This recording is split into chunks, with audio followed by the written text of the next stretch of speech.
Hello. Who are you? Doesn't matter. Welcome. You're safe with me. I'll be right here, nice and close so I can speak without alerting the others. Let me tell you about Senua. Her story has already come to an end, but now it begins anew. This is a journey deep into darkness. There will be no more stories after this one. Look, up ahead. You see it too? Yes, it is real after all. She's finally arrived in the land of mist and fog. The place the Northman call Hell. Look around and you'll see them. The drowned, the sick, the slain. Here they lie, rotting in the fields and rivers of hell. But the dead don't always lie still here. This is not a place of rest. What is she thinking? I can tell you. She's afraid. Wouldn't you be? You'd think she would get used to it by now after so many years. But the darkness... it just builds onto itself, growing stronger, towering over her. You might try and ignore it. Turn away.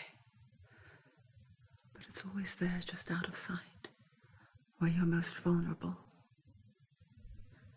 It's like it knows that just enough light is all you need to see its suffocating power.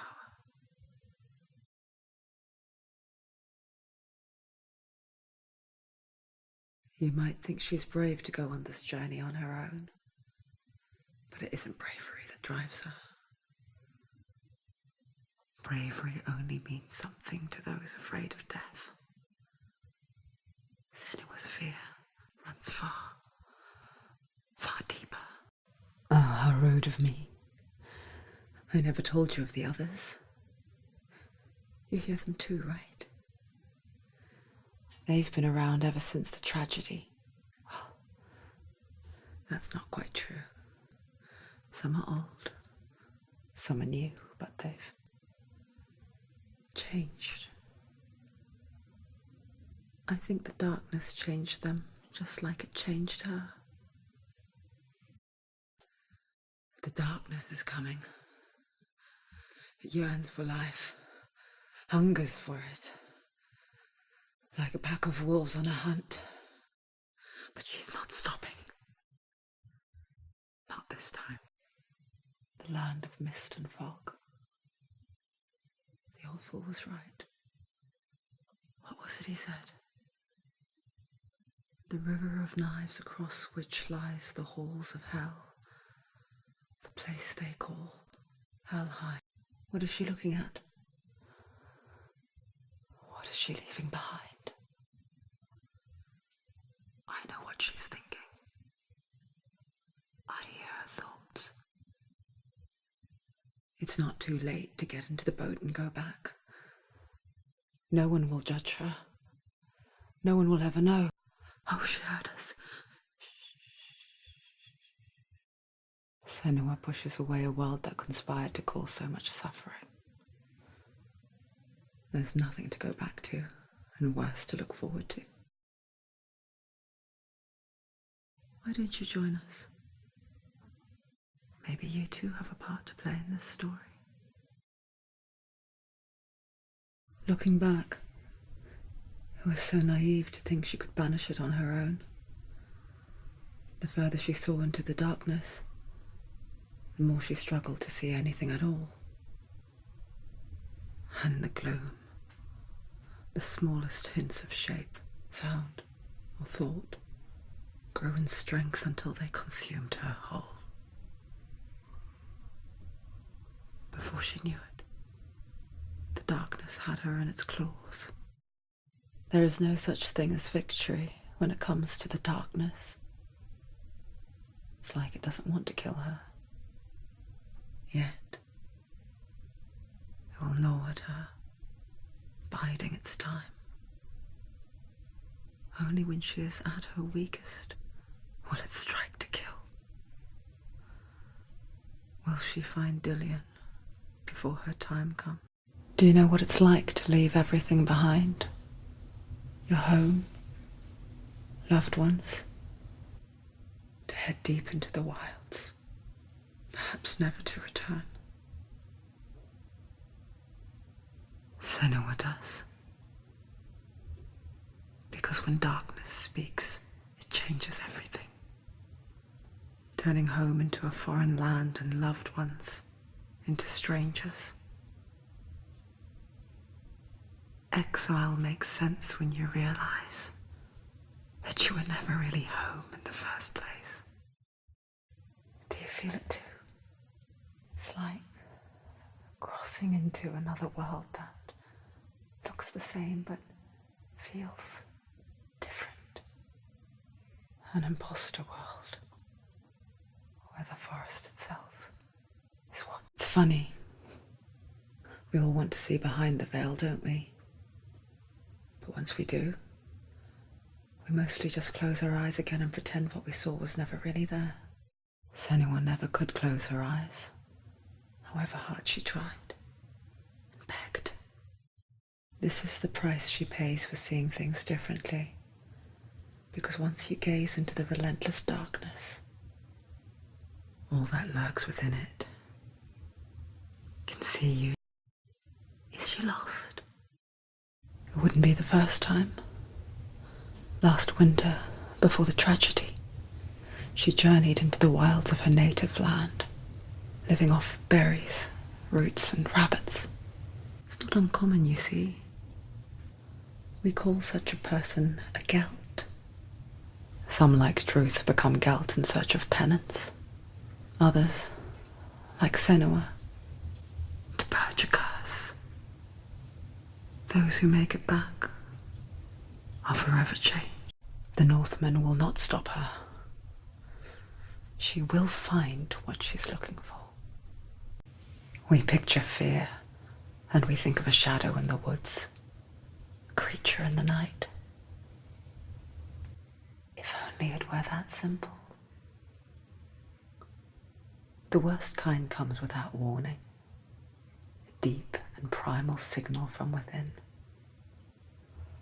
A reminder that just because you cannot see the threat, it doesn't mean that it's not already here. When she was younger, she would lay in the grass and stare at the clouds. And there she saw them, elusive, shifting faces. After a while, she could see the faces everywhere, in the trees, the mountains, caves. I wonder, can you see the faces too? They're there, if you look for them. Quiet! I can't think. Out in the wilds, in the cold winter woods, she no longer felt fit for this world. She almost gave in to the darkness. Almost. But she remembered Dillion's words. She remembered her promise. She resolved to fight on and kill that which had become a part of her. Did you see her? That was her mother, Galina.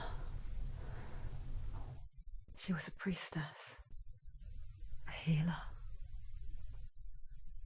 She taught Senua to see the weave that binds the world together. And it was beautiful.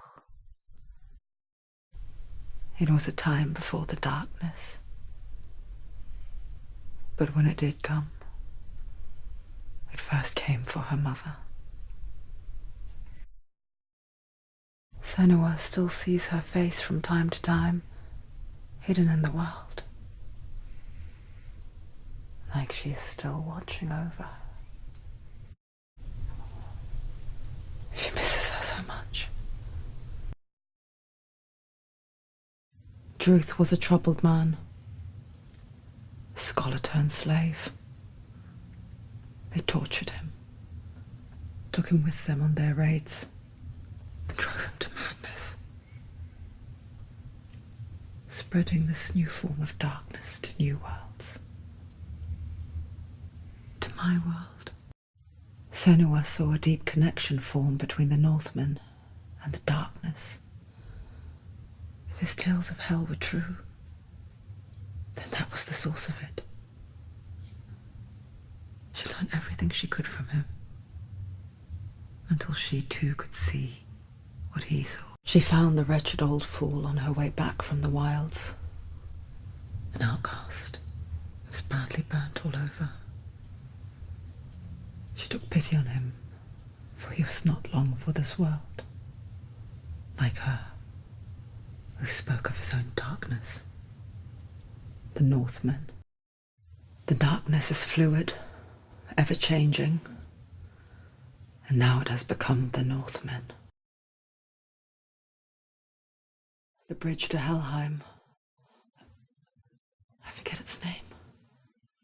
She forgets too. But she does remember that only the dead may cross it. That part wasn't so easy to forget. The old fool said there was a hidden path up to it. Let's see, shall we? Another voice joins us. She once tried to make them go away. Pretend they weren't real. But what good is that, when we are always here? I guess it's the same with heights. You can stand on the edge, pretend it's going to be okay. But you know that death is near, waiting for you to make that little slip. You can't just wish things away. Oh dear beloved, Dillian, there's no doubt about it. The source of the darkness is in Helheim, and the goddess Hela holds his soul there. Before she first met him, she was not in a good place. Just a teenager, but not like the others. Barely functioning, she rarely left the house. Her father's in-bell made sure of that. Only occasionally did she venture out on her own, collecting firewood and herbs. Errands out in the Orkney plains. That was her world. Like this one. Barren and lonely. Could it really be him? Or is this yet another deception? What does it matter? She's already beaten. But he's here somewhere, isn't he? She knows this. She can feel it. Or is she just indulging herself? A false ray of hope. Maybe he's found a way to break through the veil. There he was. The lone figure of a boy. Sword play under the shade of a tree. She remembers the first time she saw him.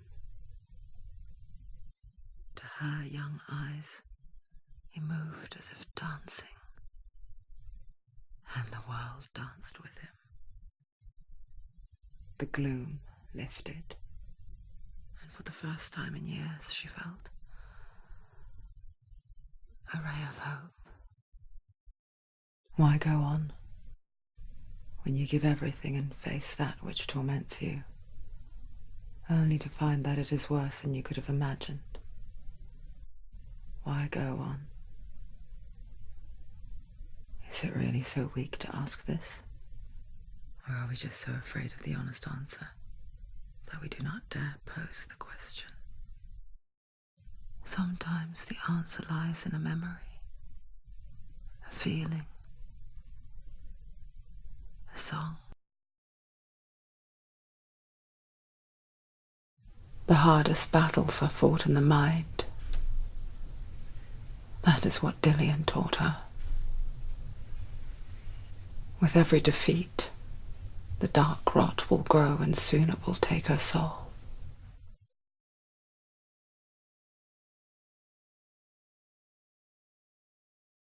But for now, at least, she still has control of her mind. And she will fulfill her vow, whatever the cost. A vision of what's to come. Poor Senua. The darkness does not bargain. It does not reason. It is rot. And now it has taken hold. It will spread towards her head, the seat of the soul, until there is nothing left of her. All of her suffering will have been for nothing. It's just a matter of time. The gate to Helheim divides the living from the dead. Is that the face of Hela herself? The half-rotten goddess that rules over Helheim. Whatever horrors lie behind that door, she must find him. Shh! Someone's here. Where are we now? A burial mound. So strange that we go to such lengths to bury death. Something so very ordinary, inevitable.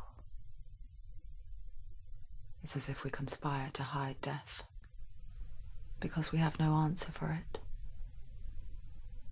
But when it comes, and forces itself onto our friends or loved ones, then comes the reckoning. Dillian never much cared for the underworld, and looked dimly upon the druids, like her father, Zinbel.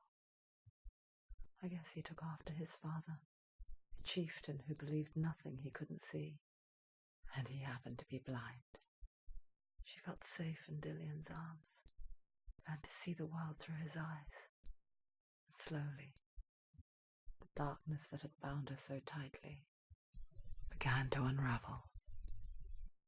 The world once seemed so simple. Black and white. Darkness and light.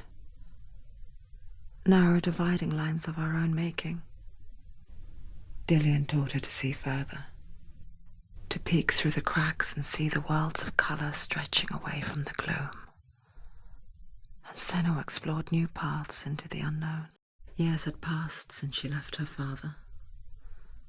She trained hard alongside her friend, Dillian. She saw things no one else could. Patterns, shapes, movement. An intuition that made her an exceptional warrior.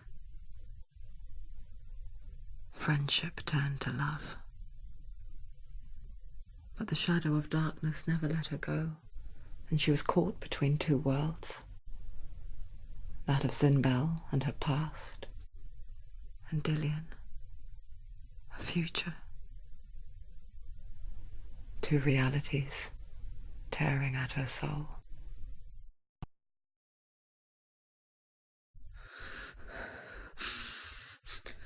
The stench of rot. She can almost taste it. Do you smell it?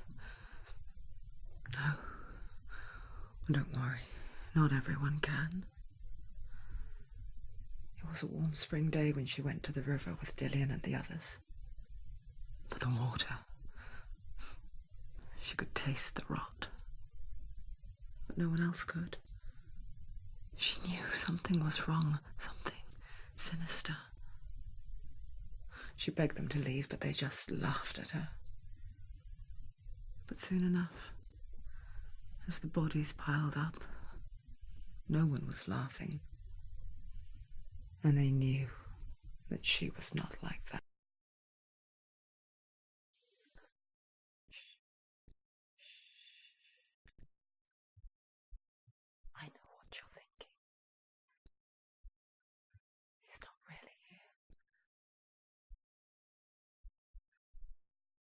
There's no escaping the past in this place. And so she's forced to relive it. To what end? And when it finally let her go, she could be anywhere, with no memory of how she got. But here, for the first time, someone was there. She could spend hours, days even, trapped within herself, in the dark. This place, it reminds her of the isolating, suffocating darkness that she lived through as a young girl. Imprisoned in her room at night, the faces in the dark, coming through the walls. She once thought everyone could see them. I mean, that's what children say all the time, isn't it? That there are monsters in the dark. By the time she realized that only she could see them, her father, Zinbel, could see the monster in her. It's not like the old stories, is it? The noble warrior facing evil in search of victory and honor. Clear dividing lines. No. Oh, this place is not quite like that. It's as if it knows that true torment lies within. Memories you cannot defeat, cannot escape. This is her hell. Her father Zinbel performed his rituals on her too, warning Senua about the darkness that was coming. Senua couldn't have foreseen the cruelty that was to come. It wasn't just the horrors he inflicted upon her. That she endured. It was his fervent belief that it was all worthwhile. Looking back, she wonders if the darkness turned her own father into a monster. She can't remember when it started, when her mother lost her smile, her eyes gazing past her towards a world she could not see. This is what happens if you reach for the underworld, he said.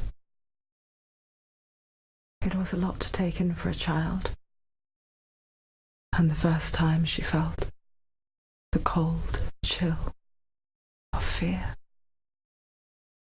I don't talk much about her father, Zinbel.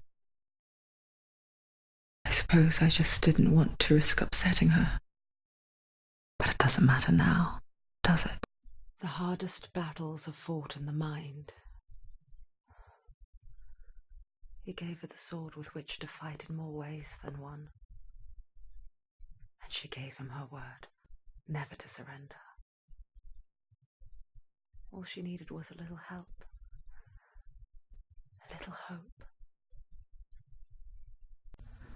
Dillian. She can't help but think of him. A tender guiding flame in a world so black.